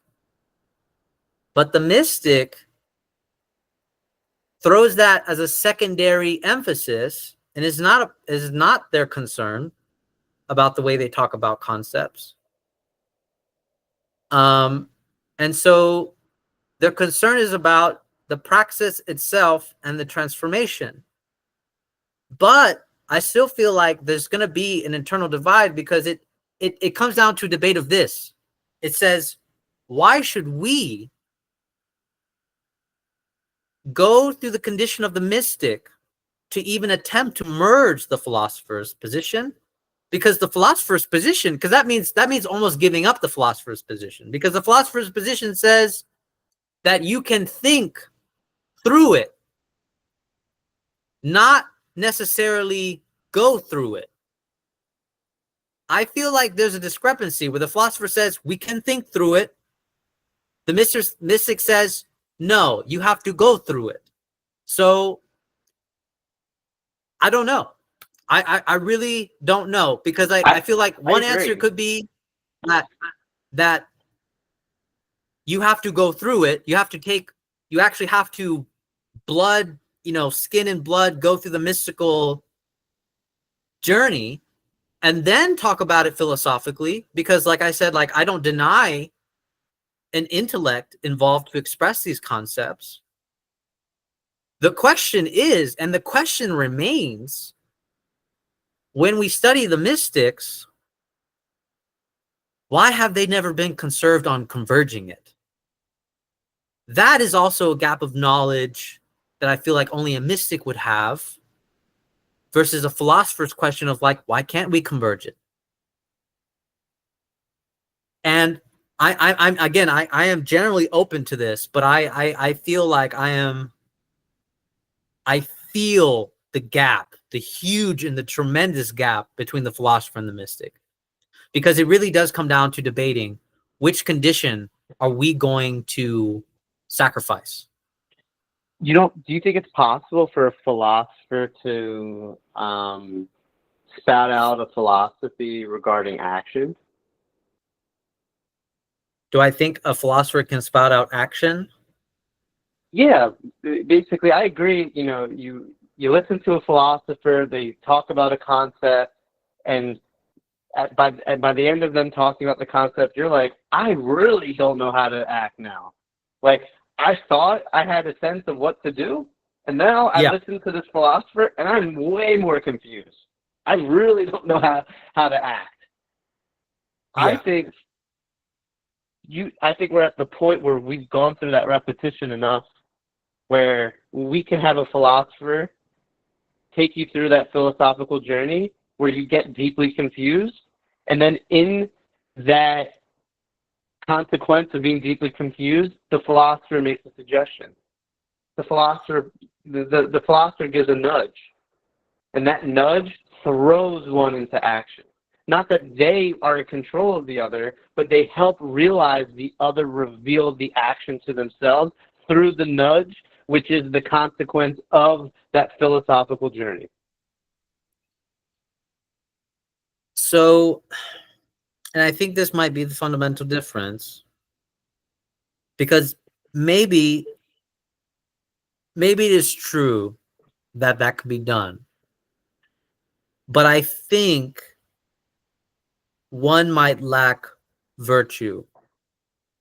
I think there's a great risk of one lacking virtue with that method. Like, so for example, like I could know, like Paul has this great verse in the Bible. He's like, I know what I should do. And in this case, the way you describe it would be like, I don't know what to do, but that's a knowing. I know not, and Yeah, yet I exactly. act, and yet, and here's the contradiction that Paul points out in his verse when it comes to morality, is that I know not. I know what I should not do. I know that I don't know, and yet I act contrary to myself. This is where the mystical paradigm comes in, where I feel like I agree with you. The philosopher can confuse you. The philosopher can click with you consciously that I don't know how to act. He completely undermined my whole way of thinking about it. However, what happens is that, in my opinion, this is still in the conscious setting of your understanding versus your unconscious enactment that will contradict yourself. And you could say that I think this is why psychoanalysis is better paired with philosophy, because I feel like we would run into Nietzsche's critique of the philosophers, which is to say that there is something about what is being said that is also tied to our temperament. And in order for us to be aware of that, this is why like psychoanalysis is paired with philosophy. I think it's a great pairing because it can stop the short circuit, possibly. I agree. I think psychoanalysis is the evolution of philosophy trying to get to the point of action. Yes, but like I said, though, I still think psychoanalysis, and there's still a gap between, I would say, psychoanalysis and mysticism, and I think it's on a debate of virtue. I think it's on a debate of virtue because I think what's acknowledged with philosophy plus psychoanalysis is that you require the unloading of the unconscious. Mysticism acknowledges that too. This is why mysticism says you should forget yourself, because you need that forgetting in order to unload the unconscious. To unload it. If you don't unload it, then you're always going to act contrary to yourself.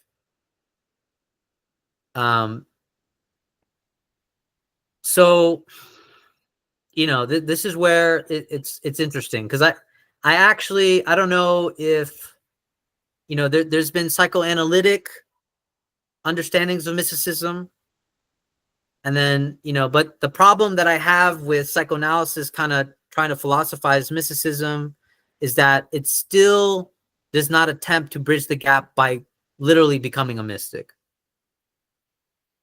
It doesn't take that leap, in my opinion. It still avoids that leap. And I think so long as we avoid that leap, there'll be a part of psychoanalysis that its own unconscious is acting out. So you have to take that leap into the mystical dimension in order to have an attunement with God, basically. So I think for me, I think that's the only answer.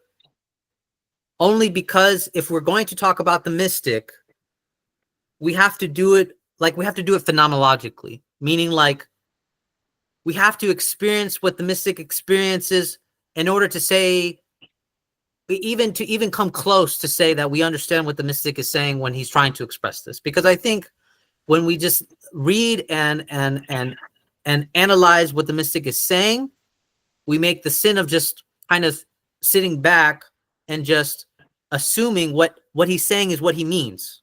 The mystic always knows what he's saying is not what he means. But how do we get to that part? That's the question. And I feel like, and this is not me trying to be like, we need to think myopically and do what the mystic does. It's just, I don't see a way out of understanding the mystic without actually doing it. That's the problem. Because I feel like there's always going to be a knowledge gap. Right. Now, Like I just, what's the difference between the artist and the mystic? I think it's actually virtue. Okay, so the artist is more in the intelligent, the intellect side, and then the mystic's more in the virtuous side. I think. Well, I will say it depends. Okay, because there's mystics that can be artists. I mean, but right. That's yeah. Right. And there's artists that can be mystics. So I think the fundamental difference, maybe, I don't really know, but I'm going to give a hard guess because, for example, we call people like Kanye West an artist. People like all these people that some people morally disagree with. But the temptation with the artist is that they can become very egoic, and that's how they can also make great art. Yeah. The mystic can make great art without being egoic. Right. So I think it's on the line of virtue. It's on the line of virtue. Like the artist can forget himself because he's so egoic. Maybe it's that kind of forgetting. Yeah. But it also doesn't mean that all artists are all egoic. That's the problem that I'm having. It's like that's what's hard to explicate this. It's like not all artists are egoic, but it seems like if we're just talking about artists, I think they have more temptations to be egoic and forget themselves that way and make great art, versus the mystic can still potentially make great art without necessarily falling into the traps of egoism. Yeah. There's two kinds of forgetting, it seems. But again, it's still very unclear to me what would be the argument of a pure artist. That's the part that maybe it's on the side of the mystic. I don't know, but as of right now, I'm only making this provisional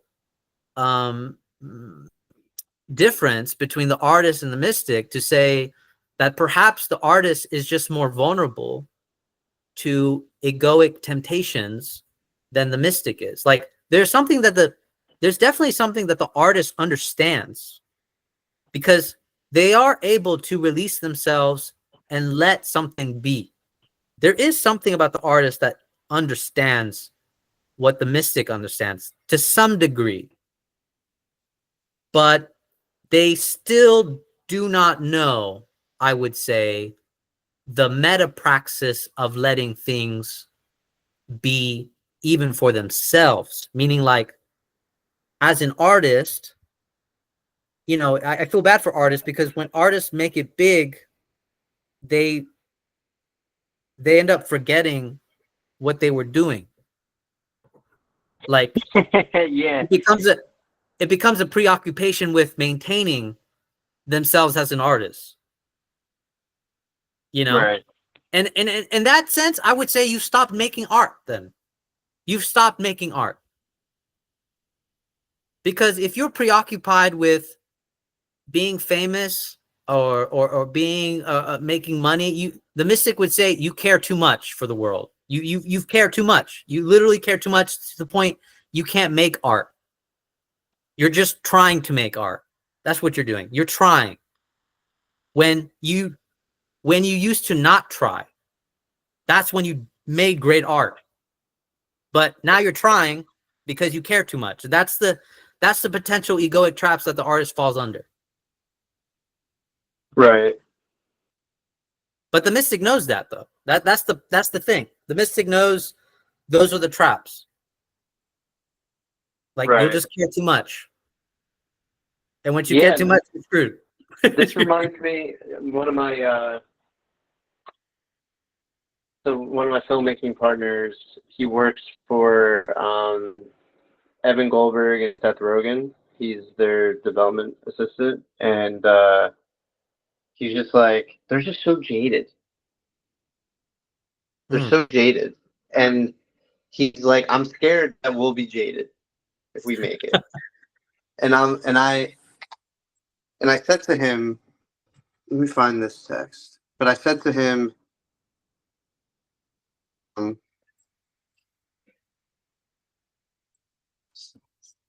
I took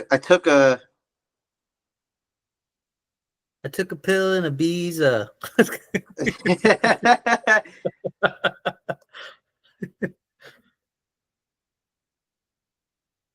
I understood it as them not having anxiety, forgetting that when you're in the beginning, like I am and how he is and my other partner, there's so much anxiety that goes into it.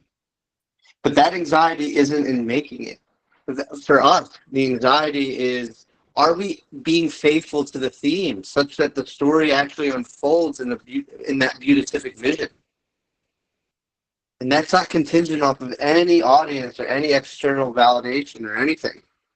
And that they just don't have this, process that's internal. And because they don't have this internal process, kind of like what you were talking about earlier, and they're because it's eluding them, they become jaded. They have success, and boom, you're jaded. They don't give a fuck. No anxiety. But I will constantly be anxious on whether the story unfolds correctly according to the theme, i.e. the beatific vision, achieving itself. Yeah, I would say, I mean, I think this just comes down to, how much we want to debate, certain forms of emphasis. But like, yeah, I mean, you see me coming back to this where it's like, I agree that the anxiety is the part that needs to be there. The question is whether we need to always be conscious about whether it's there. Because I think there's a form of anxiety that the mystics talk about that can become joy. Because one is able to forget themselves, essentially. But I would say if there is always anxiety, it's because that anxiety is a good signal to say that you have not forgotten yourself, which means that there's an error being committed, which in that sense, anxiety is good. Like, it's good to know because it means that you are too convinced. The artist, when they believe they've made it, they also experience a certain form of anxiety, but it becomes not an anxiety on themselves, but anxiety about, like, maintaining, essentially. Right? Like, it becomes like, because I think what you're pointing out is like, they're not having anxiety. Like, they're not having anxiety about like their artwork or whatever, which is good. It can be a good impetus for you to remind yourself to forget yourself. But the step that's a little bit farther than that one, which I would say the step that you're talking about is closer to the forgetting oneself part, because it's a good like signal maker. Like, oh, I'm having anxiety, but the artist that is already distant from that anxiety itself is having a different quality of anxiety, which is saying, I have this stuff and I want to keep it. Right. And that is a form of anxiety that you could say really would take a lot of deconstructing for someone to get back to the original anxiety that you're talking about. It's like, because they think, and the world thinks, it's not just that they think, and the world thinks too, that it's theirs. Everything they did was because of them and theirs. This is why it's controversial about ghostwriters, whether you actually make your music, whether you did it like, you know, whatever. Like, the world thinks it was you. The artist is forced to think it was them. The anxiety that you're talking about is the artist going, is it me? Is it me? Right. Right. I mean, I think this reminds me of like your conversation with Jocelyn, where it's like, if you have a relationship to the divine, you have this like internal consistency, this internal process, and not this like externally mediated process. Yeah. Because for me, another way I found God is in storytelling. And I don't know if storytelling, because the way I see storytelling, it's not the same as you would say an artist, because maybe it is, because when you're painting, there's things that just reveal itself as you are undertaking the process. And I feel when you're a mystic, it's the same way. That's why there isn't this like, there's this virtue emphasis. You're in a position for things to reveal itself. Where if you're not in this virtue position, things don't reveal itself. I think maybe this is the difference between the artist and the mystic. Is like, I think the artist and the mystic might be very similar, except the artist lacks the praxis to maintain that kind of virtue. Like, it probably is more than not accidental for the artist. Yes. I mean, it's been like that for me, like very accidental, but it's like an accidental that I anticipate. It's my partner, my writing partner, I would be like, "It's okay, we don't know. It'll reveal itself," and like we say it with such confidence. Like that's what that's the point of what I'm trying to do. You are led to the place of confusion where you're confident that an answer will reveal itself, and action and choice thus come as a consequence to that. So the way you describe this, Luber, which is fucking perfectly, by the way, right? Thank you. Is what I mean by you have to forget yourself. Because it's the same logic, meaning it's that knowing that will result when I don't know, that I forget, like that I'm actually capable to forget myself. It's because I have that confidence. And this is what faith is. That's what faith is. That's what the mystical faith is that if I forget myself, the thing that I know in this unknowing will show itself if I forget myself. So the way you just described to me this artistic process of like, I don't know, but I know it's going to reveal itself, that's a way of forgetting oneself. That's a way of doing it. Because you're no longer fixating on, oh my God, is it going to reveal itself? Am I going to prevent it? Like, you're thinking I. The moment you said, I know it's going to reveal itself, you let yourself go. You let all the pressure go. You let all the tension go in that moment, because you know it's a kind of faith oriented revealing. It's going to happen if you forget yourself.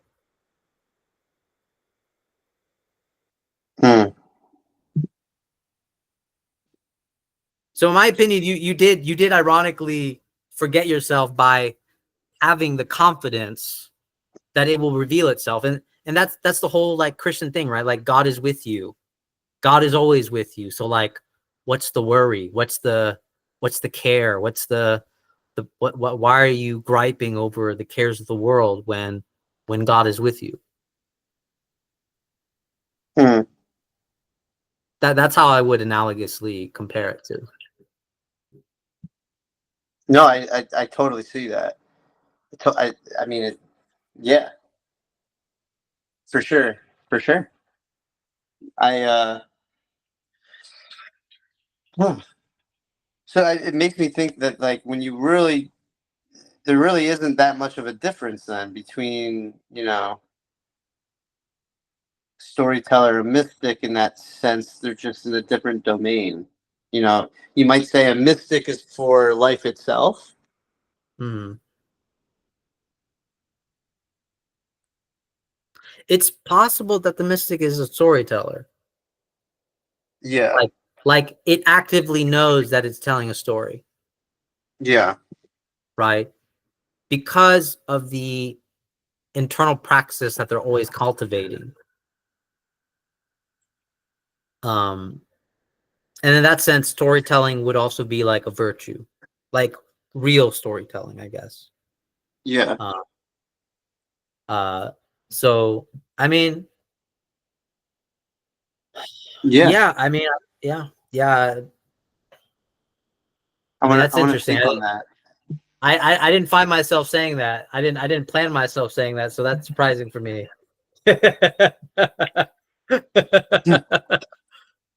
My That's dog good though. needs to go to the bathroom. This might be a good time to call it because Yeah. the connection is going to get much shittier as I go outside. Okay. Yeah. I mean, Uh, I've been having to go to the bathroom for like 20 minutes now. well, thank you for having me on. I know we kind of got on some tangents, but I think they were all circling the same thing. So No, think I think it was. I don't know. I imagined it perfectly linear, man. I felt like I saw every connection, like everything that we set up in this conversation was like beautiful. yeah, All right, so yeah. I'll pause this recording. All right, guys, thanks for watching.